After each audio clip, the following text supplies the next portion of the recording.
Have you ever wondered if there's a lost world hidden beneath the waves? A city of unimaginable wealth and wisdom, swallowed by the ocean in a single, catastrophic day. For thousands of years, the legend of Atlantis has captured our imagination, a tantalizing mystery that blurs the line between myth and history. But what if the story is more than just a legend? Today, we're diving deep into the untold story of the lost city of Atlantis. Our journey begins not with treasure maps or ancient ruins, but with the words of one of history's greatest thinkers, the Greek philosopher Plato. Around 360 BC, Plato wrote two dialogues, the Timaeus and the Critias, where he first introduced the world to Atlantis. He described it as a powerful island nation, located beyond the Pillars of Hercules, which we now know as the Strait of Gibraltar. According to Plato, Atlantis was an engineering marvel. It was a city of concentric rings of land and water, connected by massive canals and bridges.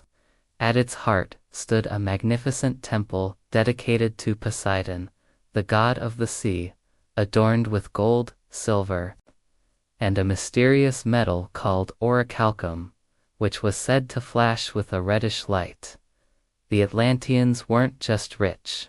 They were a noble and virtuous society, ruled by wise kings descended from Poseidon himself. They lived in harmony, their power and technology far surpassing anything the known world had ever seen. But, as the story goes, their greatness became their downfall. Over generations, their divine nature was diluted. Greed and ambition corrupted their hearts.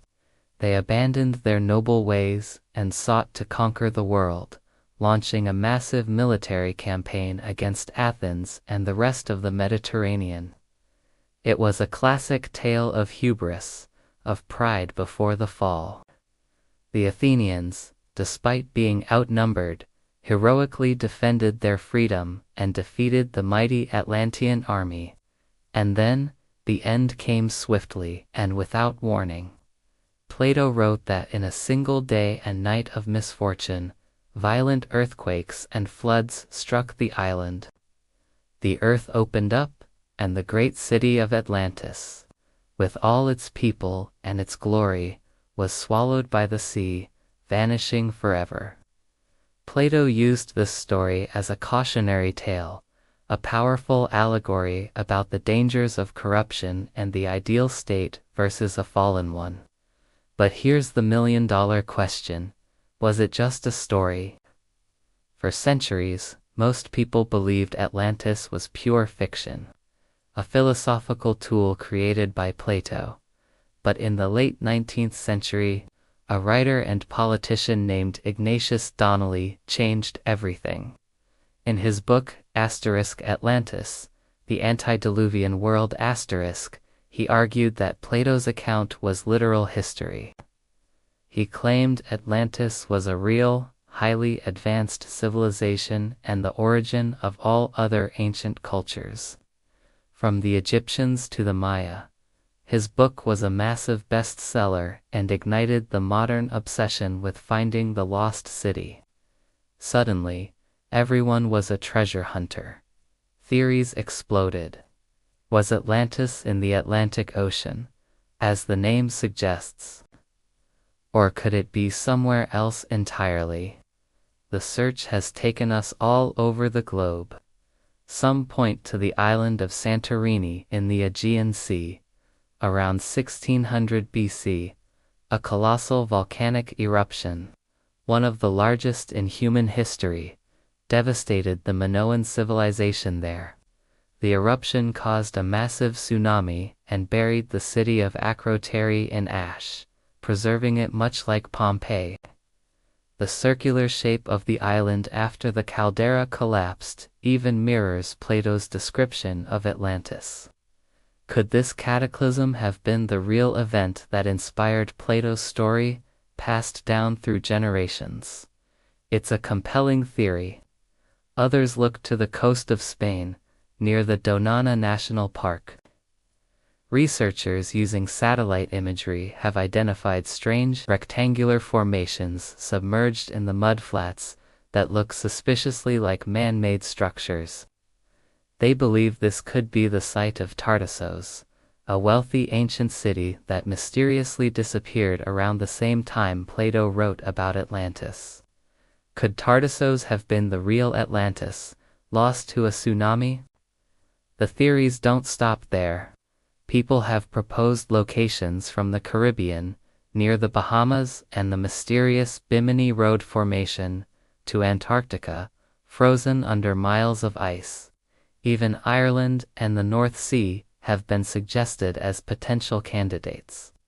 Each theory has its passionate supporters, piecing together geological evidence, ancient texts, and archaeological finds to make their case. So, where does that leave us? Have we found Atlantis? The short answer is no. To date, there is no definitive, concrete archaeological evidence that proves the existence of Plato's Atlantis as he described it. No golden temples, no ruins of concentric canals, no flashing orichalcum have ever been pulled from the ocean floor. Most mainstream historians and archaeologists still firmly believe that Atlantis was a fictional creation, a powerful myth and nothing more. But the lack of hard evidence has never stopped the dreamers. The legend of Atlantis speaks to something deep within us, a fascination with the unknown, a hope that there are still great wonders to be discovered, and a cautionary reminder of how quickly even the greatest civilizations can fall. Whether it was a real place that inspired a legend or a legend that feels so real we coo-woo and help but search for it. The story of Atlantis is a powerful testament to the enduring power of human curiosity and imagination. What do you think? Was Atlantis a real lost empire, or is it the greatest story never told? Let me know your theories in the comments below. We love diving into these mysteries with you. If you enjoyed this journey into the unknown, don't forget to hit that like button and subscribe to the channel for more adventures into history's greatest secrets. Thanks for watching, and we'll see you in the next video.